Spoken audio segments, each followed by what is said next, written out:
حسن بھائی، سب سے پہلے میں ایک چھوٹا سا سوال کرنا چاہوں گا آپ سے کہ قرآن مجید کے ایک آیت کے حوالے سے، کہ قرآن مجید میں اللہ پاک فرماتے ہیں کہ ہر مشکل کے بعد آسانی ہے، ان مع العسر یسرا۔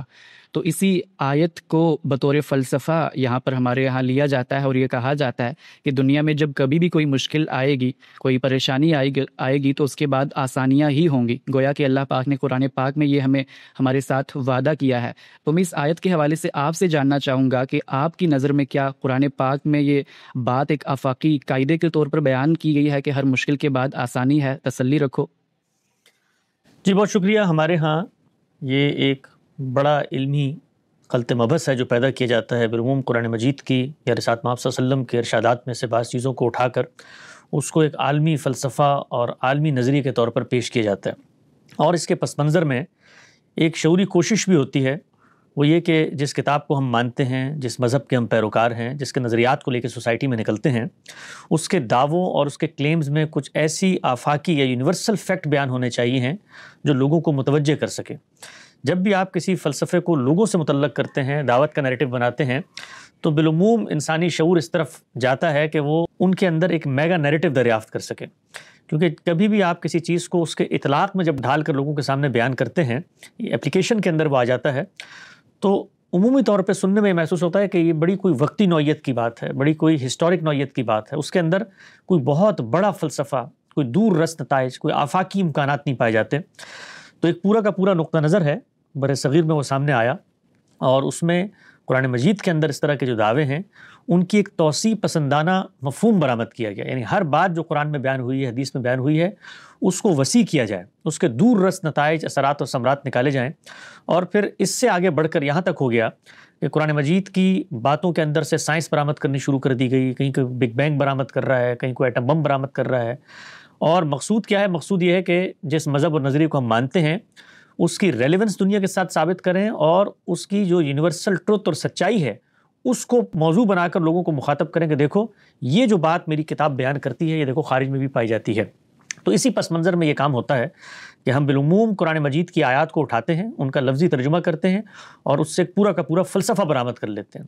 اس کو اگر آپ دیکھیں تو اس کی ایک اور نمایاں مثال، اس آیت پر تو میں آتا ہوں، ایک اور نمایاں مثال صلح حدیبیہ ہے۔ اگر آپ ہمارے مخدوم اور مربی جناب مولانا وحید الدین خان صاحب کی تصانیف کا مطالعہ کریں تو وہ اس کو پورے ایک ڈاکٹرائن کے طور پہ پیش کرتے ہیں، حدیبیہ ڈاکٹرائن، اور اس ڈاکٹرائن کے اندر سے وہ چیزیں برآمد کی جاتی ہیں جو حدیبیہ کرنے والوں کے حاشیے خیال میں بھی نہیں تھی، اور جس طریقے سے قرآن مجید حدیبیہ کو بیان کرتا ہے، جو اس کے مقاصد تھے، جو پس منظر تھا، جن لوگوں سے وہ کروایا گیا، ان سے جو چیز حاصل کرنا پیش نظر تھی، وہ سرے سے وہاں تک رہتی نہیں ہے۔ اور ارج کیا ہوتی ہے کہ اگر ہم اس کو وہاں تک رکھ لیں تو پھر اس کتاب کی یونیورسل ریلیونس قائم نہیں رہتی، پھر تو یہ ایک ہسٹوریکل نیریٹو ہے، کچھ کریکٹرز کے مابین ہوا مکالمہ یا ڈائلاگ ہے جس میں یہ باتیں کہی گئی ہیں۔ تو اگر آپ اس کو اس کے historical perspective, linguistic perspective, contextual perspective میں رکھ کے دکھاتے ہیں تو یہ چیز کو محدود کر دیتا ہے۔ تو یہ بنیادی طور پہ فکر ہے جس سے اس طرح کے نظریات پھوٹتے ہیں، اور کوشش ہم یہ کرتے ہیں کہ ان چیزوں کے اندر ایک بہت بڑا میگا نیریٹو دریافت کریں تاکہ یہ اپنے امکانی جو حدود بندی ہے اس سے اوپر اٹھ کے پوری انسانیت کے لیے کوئی ایک عالمی صداقت اور روشنی بن جائے۔ تو میں سب سے پہلے اس چیز کو اصول میں غلط سمجھتا ہوں، اس لیے کہ جس وقت ہم اللہ کی جانب سے کوئی بھی دعویٰ لوگوں تک پہنچانا چاہتے ہیں تو وہ دعویٰ آفاقی قوانین پر مبنی ہے یا وقتی قوانین پر مبنی ہے یا سنت اللہ کا اظہار ہے یا پیغمبروں کے ساتھ کسی خاص معاملے کی رداد ہے یا اللہ تعالیٰ کی طرف سے کوئی عذاب کی وعید ہے، جو کچھ بھی ہے اس کا فیصلہ اس کتاب نے کرنا ہے کہ میں نے اس کو کہاں تک لے کے جانا ہے۔ کیا میں یہ کوئی یونیورسل فیکٹ بیان کر رہا ہوں، یا میں یہ کوئی ہسٹوریکل نیریٹو بیان کر رہا ہوں، یا یہ کریکٹرز کا ڈائلاگ بیان کر رہا ہوں۔ اس میں میں اور آپ اپنی اپچ، اپنی خواہش، اپنی افتاد طبع، اپنی آرزو، اپنی تمنا سے خدا کی کسی بات کو نہ میگا نیریٹو بنا سکتے ہیں، نہ اس کو محدود کر سکتے ہیں۔ یہ کام اللہ تعالیٰ کا ہے، اور اللہ تعالیٰ کا معاملہ یہ ہے کہ اس نے اپنی باتوں کو متفرق اقوال زرعی کی صورت میں ہم تک نہیں پہنچایا کہ منتشر جملوں کا مجموعہ ہے اور وہ ہمارے پاس آ گیا ہے، بلکہ اللہ تعالیٰ نے اپنی کتاب کو ایک منظم مرتب صورت میں جامعیت کے ساتھ ہم تک پہنچا دیا ہے۔ اس کی زبان بھی واضح ہے اور اس کلام کا مدعا اور مفہوم بھی واضح ہے۔ یہاں تک اللہ تعالیٰ نے کہہ دیا کہ یہ کتاب جو میں نازل کر رہا ہوں یہ تمہارے اختلافات کا فیصلہ کرنے آئی ہے، یہ میزان ہے، فرقان ہے، حکم ہے، مہیمن ہے۔ اس کا ایک ناگزیر عقلی تقاضا یہ ہے کہ اس کتاب کو قطعی الدلالہ ہونا چاہیے، یعنی جو باتیں وہ کر رہی ہے وہ اپنے مفہوم پر پوری وضاحت کے ساتھ بیان کرنے کی پوزیشن میں ہو، جس زبان میں ہے اس زبان کو ہم جانتے ہوں، اس زبان میں ایک معتبر تعویل ہم تک پہنچے تاکہ ہم اس کے ذریعے سے فیصلہ کر سکیں۔ یہ سب اس کی اس حیثیت کا ناگزیر تقاضا ہے۔ چنانچہ اللہ تعالیٰ نے یہ کتاب قیامت تک کی ہدایت کے لیے دی ہے، اس کو ایسے نہیں چھوڑ دیا کہ اس کے اندر کچھ منتشر چیپٹرز ہیں، کچھ منتشر اقوال زرعی ہیں، کچھ منتشر جملے ہیں جن سے جو شخص اٹھے چاہے اور جو مفہوم برآمد کر کے اس کو کوئی عالمی صداقتیں بنا رہا ہو، کوئی یونیورسل ٹروتھ بنا رہا ہو، کوئی اس کو موٹیویشنل اسپیکر آیت اٹھا کر اپنی موٹیویشن کا ذریعہ بنا رہا ہو۔ اس میں جو بھی دعویٰ آپ نے کرنا ہے، کلام کی طرف لوٹنا ہے، کلام کے اندر جانا ہے، وہاں سے بتانا ہے کہ یہ جو چیز یہاں بیان ہوئی ہے یہ ایک عالمگیر صداقت کے طور پر دنیا کو ایک سنت اللہ کے ظہور کی علامت بیان کر رہی ہے۔ تو یہ جو آیت لوگ عام طور پہ پڑھتے ہیں، ان مع العسر یسرا، ان مع العسر یسرا، یہ آیت قرآن مجید میں الٹپ نہیں آ گئی ہے، یہ ایک سورت کا حصہ ہے۔ وہ سورت قرآن مجید کے خاص مقام پر آئی ہے، اس سورت کا ایک جوڑا ہے۔ خود قرآن مجید نے بتایا ہے کہ ہم نے جوڑا جوڑا صورتیں دی ہیں، پیئرز کی صورت میں دی ہیں۔ تو یہ سورہ ضحیٰ ہے پیچھے، اور یہ سورہ علم نشرح ہے جس کے اندر یہ آیت ہے۔ تو اس سورت کو پڑھیں، اس کا مطالعہ کریں، اور مطالعہ کرنے کے بعد اس کا جو کانٹیکسچول سیاق و سباق ہے اس میں یہ بتائیں کہ یہاں پر اللہ تعالیٰ کسی عالمگیر صداقت کو بیان کرنے کے لیے یہ پرنسپل اور اصول بیان کر رہے ہیں کہ ہر مشکل کے بعد آسانی، ہر مشکل کے بعد آسانی ہے۔ تو جب ہم سورہ کا مطالعہ کرتے ہیں تو یہ بات 2 اور 2 4 کی طرح واضح ہو جاتی ہے کہ یہاں پر سرے سے اللہ تعالیٰ کے پیش نظر کوئی اس طرح کا قانون بیان کرنا ہے ہی نہیں۔ کیسے نہیں ہے؟ دیکھیے سورہ کیا کہتی ہے، الم نشرح لک صدرک ووضعنا عنک وزرک الذی انقض ظہرک ورفعنا لک ذکرک، یعنی اے پیغمبر کیا ہم نے تیرے ساتھ ان آیات کا وہ معاملہ نہیں کیا جس کا تو خود گواہ ہے کہ ہم نے تیرا سینہ کھول دیا، یعنی ہدایت کی یافت میں تو سرگردہ تھا، پیچھے بیان کیا۔ اسی طریقے سے جو کچھ ہدایت ہم نے دی جب وہ تجھے مل گئی تو اس کے بعد جو چیلنجز تیرے پیش نظر رہے وہ دعوت کے مراحل ہوں جس میں تو اس دعوت کو لے کے باہر نکلا تو لوگوں نے تجھے پتھر مارے، تجھے جھوٹا کہا، ساحر کہا، شاعر کہا، کاہن کہا، لیکن ہم تیرے ساتھ کھڑے رہے، ہم نے تیرا سینہ کھولا اور اس میں وہ تسلی اور سرشاری اور طمانیت کے امکانات نازل کیے جس سے تو اس پوری کی پوری دعوت پر پابند رہتا ہے۔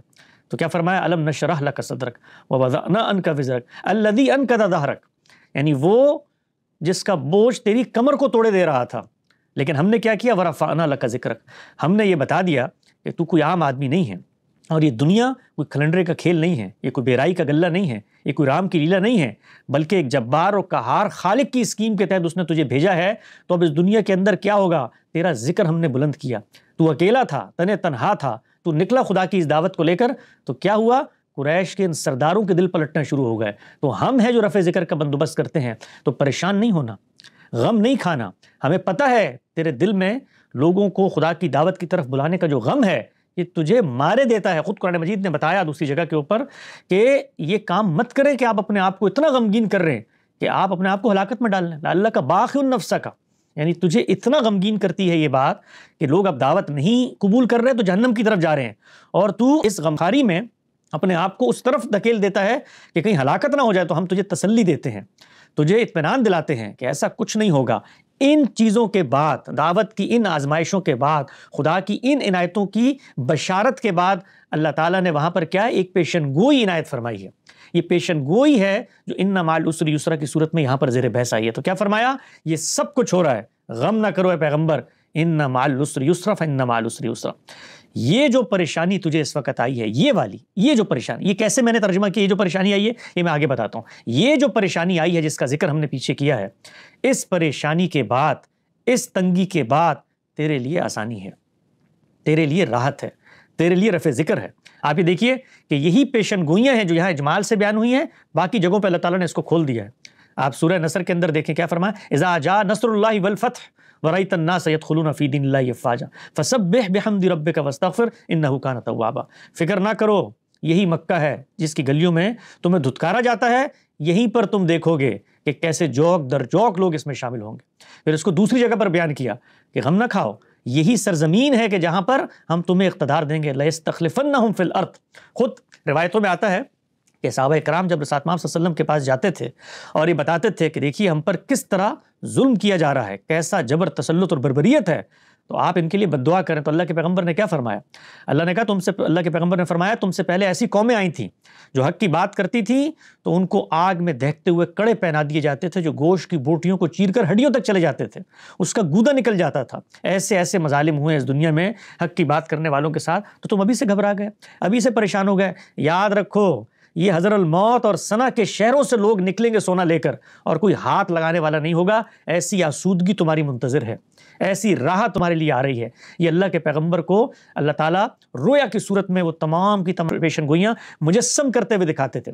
جس موقع پر غزوات کے اندر صحابہ کرام پتھر توڑ رہے ہوتے تھے اور اس سے چنگاریاں نکلتی تھیں, تو ان چنگاریوں پہ ساتھ آپ صلی اللہ علیہ وسلم کہتے تھے کہ میں نے ان چنگاریوں میں کیسر و کسرہ کے محلات کو فتح ہوتے ہوئے دیکھ لیا ہے, اور سونے کے کنگن پہنے ہوئے میں تم لوگوں کو دیکھ رہا ہوں کیسے تم آسودہ حال ہو جاؤ گے.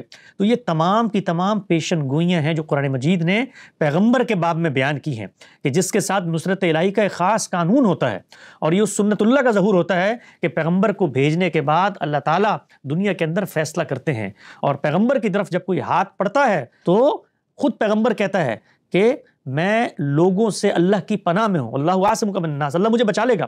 لوگ قتل کے در پہ آتے ہیں تو کچھ نہیں ہو پاتا. تو یہ اس پیشن گوئی کا ظہور ہے. یہ کیسے معلوم ہوا؟ یہ جو ترجمہ میں نے کیا کہ یہ جو مشکل تمہیں پیش آئی ہے, یہ جو تنگی اس وقت اور آزمائش تمہاری دامن گیر ہے, اس میں آسانی ہے, اس کو زبان نے بیان کیا. کیسے بیان کیا؟ زبان نے جس وقت کہا فَإِنَّ مَعَ الْعُسْرِ يُسْرًا, تو عسر کے ساتھ الف لام شامل کر دیا. الف لام شامل کر دیا مطلب کیا ہوا؟ مطلب یہ ہوا کہ جس وقت آپ کسی انڈیفینٹ چیز کو ڈیفینٹ کر دیتے ہیں تو وہ پھر اپنے سیاق میں, اپنے کانٹیکسٹ میں بتاتی ہے کہ کون سی پریشانی زیر بحث ہے. یہ وہی پریشانی زیر بحث ہے جو ان آیتوں سے پیچھے اللہ تعالیٰ نے بیان کی ہے. اگر اس آیت کے اندر کوئی آفاقی قاعدہ کلیہ بیان کرنا پیش نظر ہوتا اللہ تعالیٰ کے, اور وہ اس پس منظر میں بھی بیان کرنا ہوتا کہ اس وقت پیغمبر کو مشکل کے بعد آسانی مل جائے گی اس لیے کہ دنیا میں ایسا ہوتا ہے کہ ہر مشکل کے بعد آسانی ہوتی ہے, تو پھر ان مع العسر یسرا نہیں ہونا چاہیے تھا. ال کو ہٹا کر اللہ تعالیٰ یہ بتاتے, معرفہ نہ لے کر آتے, پھر نکرہ لے کر آتے, انڈیفینٹ یہاں پر لفظ لے کر آتے, اور یہ بتاتے کہ مع عسر یسرا, ہر مشکل کے ساتھ آسانی ہے. یہ نہیں کہا, فرمایا کہ یہ جو مشکل تجھے پیش آئی ہے اس کے ساتھ آسانی ہے. تو یہاں پر الف لام نہ ماہیت جنس کا ہے, نہ استغراق کا ہے, بلکہ وہ عہد کا ہے. عہد کا مطلب کیا ہوتا ہے؟ ایک چیز جو اذہان میں موجود ہے, سمجھنے والا, سننے والا مخاطب اس کو ایزیوم کر سکتا ہے.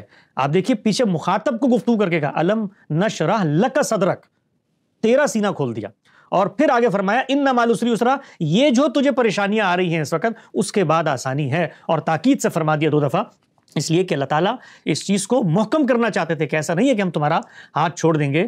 تو اس صورت کے اندر یہ جو الف لام استعمال ہوا ہے یہ اس کو عہد کا الف لام بناتا ہے. یہ قرآن مجید کے اندر بے تحاشا مثالیں, آپ اس کو پڑھنا چاہیں, سننا چاہیں تو آپ دیکھ سکتے ہیں. خود قرآن مجید نے جہاں پر عذاب کی وعیدیں سنائی ہیں, گروہ زیر بحث آئے, وہاں پر بھی یہی عہد کا الف لام ہے. جس طرح فرمایا نا لا تتخذ یہود والنصارى اولیاء, یعنی الیہود آیا ہے, النصارى آیا ہے, اس سے مراد تمام کے تمام یہود اور تمام کے تمام نصارہ نہیں ہے. تو اس آیت کے حوالے سے آپ علامہ آلوسی کو اٹھائیں, زمخشری کو اٹھائیں, رازی کو اٹھائیں, یہاں تک کہ اپنے عہد قریب کے مفسر ابن عاشور کو اٹھا لیں, سبھی بتا رہے ہیں کہ یہاں پر جو الف لام آیا ہے وہ الف لام عہد کا الف لام ہے. عہد کے الف لام سے مراد کیا ہے, الف لام ہوتا کیا ہے, اس کی اقسام کیا ہیں, اس کو میں نے گزشتہ دنوں بڑی تفصیل سے ایک اور جگہ پہ بیان کیا ہے, وہاں پر آپ چاہیں تو اس کو سن لیں. دنیا کے ساتھ یہ کوئی عمومی قانون ہے, یونیورسل فیکٹ ہے, یہ بات قرآن مجید کی آیت میں سرے سے زیر بحث ہی نہیں ہے. اب آئیے دنیا کی طرف. دنیا کا جب ہم مطالعہ کرتے ہیں, دنیا کو جب ہم دیکھتے ہیں, تو کیا یہ بات کہ ہر مشکل کے بعد آسانی ہوتی ہے, ہمارے مشاہدے, ہمارے تجربے, ہمارے انفرنس, ہمارے استقراء, ہمارے استنباط کے لحاظ سے اس کو کوئی عقلی مسلمہ اور ناگزیر علمی نتیجہ بناتا ہے؟ یہ چیز خود مشاہدے کے خلاف ہے. یعنی 20 ایسی مثالیں پیش کی جا سکتی ہیں جس میں ہم یہ دیکھتے ہیں کہ دنیا کے اندر ایسے لوگ بھی ہیں کہ جو پریشانیوں کی چکی میں پستے چلے جاتے ہیں, یعنی زندگی حسرت اور آرزو بن جاتی ہے, کانٹوں کی سیج کے اوپر اس حیات کے آنسو بہتے ہیں. لیکن دوسری طرف ہم یہ دیکھتے ہیں کہ دنیا میں ایسے آسودہ حال, ایسے دولت مند, ایسے سونے کی چمچ لے کر پیدا ہونے والے لوگ بھی ہوتے ہیں جن کو زندگی میں کبھی کوئی مشکل ہی پیش نہیں آتی. تو ہمارا مشاہدہ اور تجربہ دنیا کو جب دیکھتا ہے تو وہ اس کی گواہی دیتا ہے کہ یہ کوئی عالمی مسلمہ یا قانون نہیں ہے کہ ہر جگہ پر جہاں پر مشکل آئے گی وہاں پر آسانی ہوگی. خود آپ یہ دیکھیے کہ پیغمبروں کے باب میں جہاں پر اللہ کی خاص سنت کا ظہور ہوتا ہے وہاں پر بھی مشکل کے بعد آسانی کچھ چیزوں سے متعلق ہے. مثلاً یہ کہ ایک قوم ایمان لے آئے گی اس قوم کو دارالہجرت میسر ہوگا، وہ دارالہجرت میسر ہونے کے بعد وہاں پر وہ اپنی حکومت بنائے گی، وہ افراد کی اتنی بڑی تعداد ہوگی کہ جن کے ذریعے سے مارکہ حق و باطل برپا کیا جائے گا، تب جا کر اللہ تعالیٰ کہتے ہیں لَيَسْتَخْلِفَنَّهُمْ فِي الْأَرْضِ، تمہیں اقتدار دے دیا جائے گا۔ کتنے پیغمبر ہیں جن کے ساتھ سرے سے معاملہ نہیں ہوا، تو وہاں پر خود خدائی سنت جس کا ذکر یہاں رسالت مآب صلی اللہ علیہ وسلم کے ساتھ کیا ہے کہ اس وقت ان مشکلوں میں ہو لیکن پریشان نہ ہو، یہی گرد و پیش مکہ سے وفود آئیں گے، تمہاری باتیں سنیں گے اور پھر تم مدینے کی طرف ہجرت کر جاؤ گے اور پھر آسانیاں کھلنی شروع ہو جائیں گی ان کے ساتھ جو گزشتہ پیغمبر تھے۔ آپ یحییٰ علیہ السلام کو دیکھیے، آپ زکریا علیہ السلام کو دیکھیے، یہاں تک کہ خود سیدنا مسیح کو دیکھیے، وہاں پر ان مشکلات کے بعد اللہ کے اس قانون کے تحت جو آسانی آتی ہے اس کا بھی ظہور نہیں ہوا، تو چاہے جائے کہ پوری دنیا کے بارے میں ہم یہ مانیں، تو پھر اس کے بعد ہم یہ قرآن مجید میں جا کر دیکھتے ہیں کہ کیا قرآن مجید دنیا کے فلسفے، دنیا کے تصور کو اس پس منظر میں بیان بھی کرتا ہے کہ یہاں پر تمہارے ساتھ جزا و سزا ہو جائے گی، یہاں پر تمہیں انصاف مل جائے گا۔ تو دنیا کے بارے میں اللہ کا دین جو بات بیان کرتا ہے وہ اس سے بالکل مختلف ہے۔ وہاں پر یسر کے بعد اسر کی بات نہیں ہے، وہاں پر یسر ہو یا اسر، دنیا کا جو قانون ہے، عالمی جو مسلمہ ہے، خدا کی دینونت اور اسکیم کا جو چیز ظہور ہے وہ کیا ہے؟ ابتلا، آزمائش، امتحان۔ گویا اللہ کبھی دے کر آزمائے گا، کبھی لے کر آزمائے گا۔ یہاں پر اللہ تعالیٰ امتحان کے لیے لوگوں کو بھیجتے ہیں اور پھر کیا کہتے ہیں کہ یہاں پر اس تصور کو مت لے کر آؤ کہ ہر جزا و سزا کا معاملہ یہاں پر ہو جائے گا، ہر مشکل کے بعد آسانی تمہیں یہاں مل جائے گی۔ مشکل کے بعد آسانی صرف ایک جگہ پر ہے اور اس کا نام ہے آخرت۔ تو دنیا کے بارے میں پورا دین ہمیں بتاتا ہے کہ سرے سے یہ کوئی قانون ہی نہیں ہے، بلکہ اگر آپ اس قانون کو مان لیں تو اللہ تعالیٰ نے جو اسکیم برپا کی ہے اور اس کے بعد جو جزا و سزا کا اسٹیج سجانا ہے وہ سب کا سب غیر متعلق ہو کے رہ جاتا ہے۔ اس لیے کہ اگر دنیا کے اندر ہی مشکل کے بعد آسانی ہے تو پھر آخرت کی تسکین اور تسلی کا جو تصور میرے ذہن میں پیدا ہوتا ہے، یہاں پر مشکل کو سہار کے اس کی گنجائش ہی باقی نہیں رہتی، پھر تو مجھے ہر مشکل کے بعد دنیا میں انتظار کرنا ہے۔ ہم تو یہ دیکھتے ہیں کہ دنیا ایک شخص جو 100 لوگوں کا قتل کر دے اس کے ساتھ بھی انصاف کرنے کی پوزیشن میں نہیں ہے، ایک ہی جان کو مار کے ان کو تسلی دینی پڑتی ہے۔ تو دنیا نہ انصاف کی جگہ ہے، دنیا نہ مشکلات کے بعد آسانی کی جگہ ہے۔ آسانیاں آتی ہیں، مشکلات بھی آتی ہیں، لیکن یہ کہ ہر مشکل کے بعد آسانی آئے گی یہ دنیا کے اندر کوئی ناگزیر عقلی، علمی، دینی تقاضا سرے سے ہے ہی نہیں۔ تو خلاصہ پوری گفتگو کا یہ ہو گیا کہ قرآن مجید کی آیات سے اس طرح کے فلسفے برآمد کرنا یہ خلاف شرع ہے، خلاف قرآن ہے۔ قرآن مجید کی آیات کو اس کے کانٹیکسٹ میں دیکھا جائے گا۔ کانٹیکسٹ میں دیکھنے کے لیے ضروری ہے کہ جملے کو دیکھیں، جملے کو جاننے کے لیے ضروری ہے کہ لفظ کو دیکھیں، لفظ کو سمجھیں گے، تالیف کو سمجھیں گے، جو کمپوزیشن ہے، جو اسٹرکچر ہے، اور کانٹیکسٹ کو سمجھیں گے، اس سے ایک مفہوم برآمد کریں گے۔ وہ مفہوم اگر چیز کو محدود کرتا ہے تو وہ چیز محدود ہو جائے گی، وہ مفہوم اگر اس چیز کو پھیلاتا ہے تو وہ چیز پھر یونیورسل بنے گی۔ اس طریقے سے قرآن مجید کی آیات کو اٹھا کر ان کے اندر سے پرنسپل بیان کرنا یہ دین کے مزاج کے مکمل خلاف ہے۔ جی بہت شکریہ حسن بھائی، جزاک اللہ خیرہ۔ بڑے اچھے طریقے سے آپ نے بتایا کہ کیسے ہم کسی غلط اپروچ کے ساتھ اسپیسیفک احکام کو جنرلائز کر کے اس سے غلط مفہوم اخذ کر لیتے ہیں، اور قرآن فہمی کے حوالے سے بھی آپ نے بتایا کہ ہمیں کن کن چیزوں کا خیال رکھنا چاہیے، اور بہت شکریہ ہماری الجھن کو دور کرنے کے لیے۔ اب ہم چلتے ہیں کالرز کے سوالات کی طرف۔ اسماعیل بھائی وہ اپنا مائک انمیوٹ کر کے حسن بھائی سے کوشچن کر سکتے ہیں۔ جی حسن بھائی، کہ جو آپ نے مطلب کہا ہے کہ آپ کی دلیل تو درست ہے، لیکن یہ ہے کہ بہت سارے مسلمانوں کے لیے یہ ایک امید کا بھی ذریعہ ہے کہ جیسے فار ایگزامپل مجھے اپنی زندگی میں یہ مثال نظر آئی ہے کہ ہر مشکل کے بعد آسانی ملنا، اللہ کی طرف لوٹنا، تو اس سے مطلب حوصلہ ملنا۔ یہ آپ کی بات درست ہوگی کہ وہ حوصلہ یا وہ امید وہ چاہے مجھے مل رہی ہے، لیکن یہ جی سوال واضح ہے، سوال مجھ پر واضح ہے۔ تو یہ حوصلہ جو اس پر تو میں بہت تفصیل سے بات کر چکا ہوں کہ پہلے وہاں پر اس حوصلے کو پیدا کریں، پھر یہ حوصلہ آپ کو ملے گا۔ کیا یہ حوصلہ آپ سے متعلق اللہ تعالیٰ نے وہاں اپنے دعوے میں بیان کیا؟ لیکن ایک منٹ کے لیے یہ میں مان لوں تو میں پلٹ کے آپ سے پوچھوں گا کہ وہ جو اللہ تعالیٰ نے ہم سے وعدہ کیا ہے آخرت کے اندر ہمیں پورا کا پورا اجر دینے کا، کیا وہ حوصلہ ہمارے لیے کافی نہیں ہوتا؟ کہ ہر چیز کی جزا و سزا ہم اس دنیا میں چاہتے ہیں، وہ حوصلہ تو ایک بندہ مومن کو زیادہ بلند جگہ پر فائز کرتا ہے کہ ہر سطح پر میں جو زیادتی ہو رہی ہے اس میں اگر برابر کا بدلہ نہ بھی ملے تو ایک جگہ ہے کہ جہاں پر اس سے بڑھ کر اجر دیا جائے گا، 100 گنا اللہ تعالیٰ نے کہا بڑھا کر میں اجر دے دوں گا۔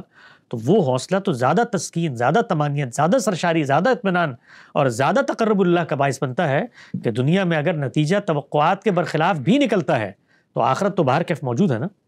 جی عرفان بھائی ہم آپ سے اجازت لینا چاہیں گے، آئی ہوپ کہ آپ کا کوشچن ایڈریس ہو چکا ہے۔ پھر نیکسٹ کالر کی طرف چلتے ہیں ہم۔ فراز بھائی اپنا مائک انمیوٹ کر کے حسن بھائی سے سوال کر سکتے ہیں۔ السلام علیکم حسن بھائی۔ اچھا حسن بھائی سب سے پہلے میں آپ کا بہت شکر گزار ہوں، اور اس سے زیادہ شکر گزار Gandhi school of Islamic learning اور سب سے زیادہ جاوید احمد گاندھی صاحب کا، کہ انہوں نے مسلم ڈائسپورا کو یہ سکھایا کہ سوچتے کیسے ہیں. اور میں بس اسی بات کہنا چاہتا ہوں کہ میرا جو 18 سال کا اسکول نہیں سکھا سکا، وہ مجھے گاندھی صاحب اور آپ لوگوں نے سکھا دیا. اچھا، میرا سوال یہ ہے، جب ایک انڈیویجول قرآن کو اکیڈمکلی اب سمجھنے کے لیے پڑھتا بھی ہے، تو وہ ایگزسٹینشلی بائی نیچر، ہیومن نیچر اس کو کنیکٹ بھی کرنا چاہتا ہے. کہ جیسے وہ سورہ کہف اگر پڑھے گا تو وہ سامنے سورہ کہف کھولے گا تو ان لوگوں کا ذکر ہوگا جو پیپل آف دا کیو ہے. تو پھر اس نے سوچا کہ اللہ تعالیٰ نے جب ان کی مدد کری، تو اگر میں صحیح راستے میں چل رہا ہوں، اللہ تعالیٰ میری مدد کرے گا. تو کیا یہ ایگزسٹینشلی اس کو کنیکٹ کرنا غلط ہے؟ اور یا پھر بعض بار جو قرآن شریف پڑھتا ہے انسان، تو اس کے پاس بہت میٹافزیکل سوال بھی آتے ہیں کہ کیا، جیسے بہت سارے سوال آلریڈی چل رہے ہوتے ہیں کہ کیا بائی ہیومن نیچر انسان کے انٹرسٹکلی وہ برا ہے یا پھر اچھا ہے. تو قرآن میں سورہ 3 میں اس کا جواب بھی مل جاتا ہے. تو لیکن کیا اس چیز کو رزلٹ یا پھر کنکلوژن نکالنا وہ غلط ہے؟ یا پھر حسن صاحب جیسے، یا پھر قرآن کی آیت کو خالی اس طرح سمجھا جائے گا کہ وہ اتمام حجت پہ آئی تھی، اور اس کا کیا کنکلوژن تھا، وہ کن لوگوں پہ آئی تھی؟ یہ سوال تھا میرا.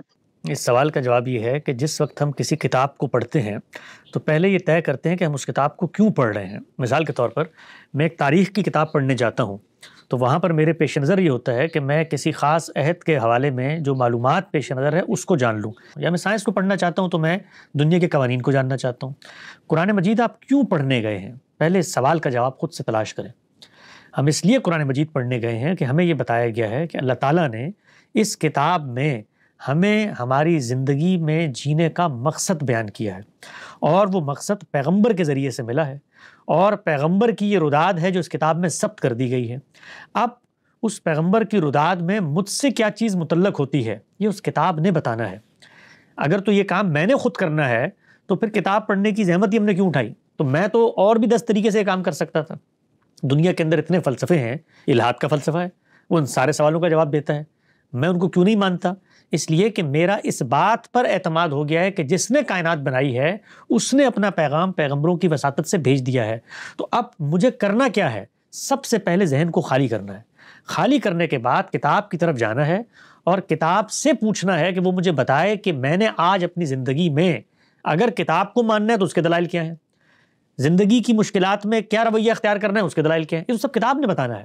یہ میں اپنے انتخاب سے جا کر وہاں پر اپنی ضروریات کی چیزیں برآمد کر کے نہیں لا سکتا. کرنا میں نے وہی ہے کہ اپنی زندگی اس کے مطابق گزارنی ہے، اس کو اٹیچ کرنا ہے اپنے ورلڈ ویو کے ساتھ. لیکن کیسے کرنا ہے، یہ اصل سوال ہے. تو وہ کتاب یہ کہتی ہے کہ آؤ میرا ہاتھ پکڑو، میں تمہیں بتاتی ہوں کیسے کرنا ہے. تو سب سے پہلے وہ یہ بتاتی ہے کہ جس کتاب کو تم پڑھنے جا رہے ہو یہ اپنی حقیقت میں کیا ہے. تو کہتی ہے کہ نئی کتاب ہے ہی نہیں، یہ اللہ کا وہ پیغام ہے جو آدم سے چلا آ رہا ہے. تو اب جب وہ یہ بتاتی ہے رسول اللہ صلی اللہ علیہ وسلم کو کہ ہم نے آپ کو کوئی نیا دین نہیں دیا، اے پیغمبر شرع لکم من الدین ما وصی بہ نوحا والذی اوحینا الیک ما وصینا بہ ابراہیم وموسیٰ وعیسیٰ ان اقیموا الدین ولا تتفرقوا فیہ. تو جب پیغمبر کو اس نے یہ بات بتائی تو یہ بات جس طرح پیغمبر کے لیے ضروری ہے میرے لیے بھی ضروری ہے جاننا. تو بات تو پیغمبر کو بتائی جا رہی ہے، لیکن جو بات زیر بحث ہے وہ دین کی حقیقت سے متعلق ہے. جس دین کو میں نہیں ماننا ہے تو وہ مجھ سے متعلق ہو جائے گی. ہر وہ بات جو انسان کی سطح پر دین کی طرف ارج کا باعث بنتی ہے قرآن مجید میں خاص سیاق میں یہاں تک کہ پیغمبر کو بھی کہی جائے گی تب بھی مجھ سے ریلیٹڈ ہے، اس لیے کہ میں نے اس کو جاننا ہے، میں نے اس کو قبول کرنا ہے. لیکن آگے بڑھ کے یہ کہا جائے کہ اے پیغمبر تمہیں ہم نے اجازت دی ہے کہ تم اتنی شادیاں کر سکتے ہو.